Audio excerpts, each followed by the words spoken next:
आजकल हम देख रहे हैं कि यूनिफॉर्म सिविल कोड के नाम पर ऐसे लोगों को भड़काने का काम हो रहा है।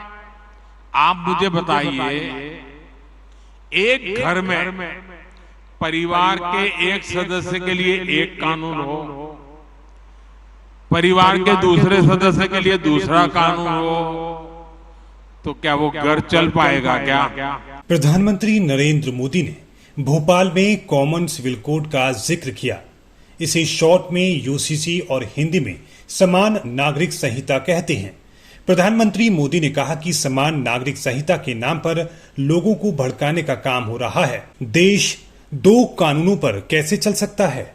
भारत के संविधान में भी नागरिकों के समान अधिकार की बात कही गई है। सुप्रीम कोर्ट ने बार बार कहा है कि समान नागरिक संहिता लाओ, लेकिन ये वोट बैंक के भूखे लोग हैं। प्रधानमंत्री मोदी के इस बयान के बाद देश में एक बार फिर कॉमन सिविल कोड पर चर्चा शुरू हो गई है। सत्ता पक्ष जहां इसे देश के लिए जरूरी बता रहा है, तो वहीं विपक्ष ने बीजेपी पर धार्मिक ध्रुवीकरण के लिए वोट बैंक की राजनीति करने का आरोप लगाया है। फिलहाल आइए समझते हैं कि आखिर यूनिफॉर्म सिविल कोड क्या है, इसके फायदे और नुकसान क्या हैं, कहां-कहां ये पहले से लागू है। सबसे पहले बात ये करेंगे कि आखिर यूसीसी है क्या। यूनिफॉर्म सिविल कोड की विचारधारा एक देश एक कानून एक विधान पर आधारित है। संविधान के अनुच्छेद 44 के भाग 4 में यूनिफॉर्म सिविल कोड शब्द का जिक्र है। इसमें कहा गया है कि भारत में हर नागरिक के लिए एक समान नागरिक संहिता को लागू करने का प्रयास होना चाहिए। संविधान निर्माता डॉक्टर BR अम्बेडकर ने संविधान को बनाते समय कहा था कि यूनिफॉर्म सिविल कोड जरूरी है। अब सवाल उठता है कि आखिर यूसीसी इतना जरूरी क्यों है? भारत में जाति और धर्म के आधार पर अलग अलग कानून और मैरिज एक्ट हैं। अलग अलग कानूनों की वजह से न्यायिक प्रणाली पर भी असर पड़ता है।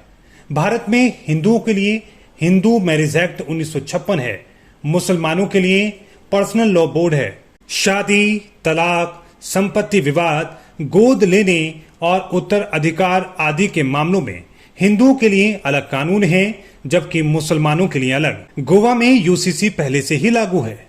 संविधान में गोवा को विशेष राज्य का दर्जा प्राप्त है। यहाँ हिंदू, मुस्लिम और ईसाइयों के लिए अलग अलग कानून नहीं हैं, जिसे गोवा सिविल कोड कहा जाता है। इस राज्य में सभी धर्मों के लिए फैमिली लॉ है, यानी शादी, तलाक, उत्तराधिकार के कानून सभी धर्मों के लिए समान हैं। अब सवाल ये कि यूसीसी किन किन देशों में पहले से लागू है? फ्रांस, अमेरिका, रोम, सऊदी अरब, तुर्की, पाकिस्तान, मिस्र, मलेशिया, नाइजीरिया जैसे देश पहले से यूसीसी को लागू कर चुके हैं। अब सवाल ये कि यूसीसी लागू होने से क्या क्या बदलाव होंगे? तो बता दें कि यूसीसी लागू हो गया तो हिंदू कोड बिल, शरीयत कानून, पर्सनल लॉ बोर्ड समाप्त हो जाएंगे। धार्मिक स्थलों के अधिकारों पर भी असर पड़ेगा। अगर मंदिरों का मैनेजमेंट सरकारों के हाथ में है, तो फिर मस्जिद, चर्च, गुरुद्वारा का मैनेजमेंट भी सरकार के हाथों में होगा।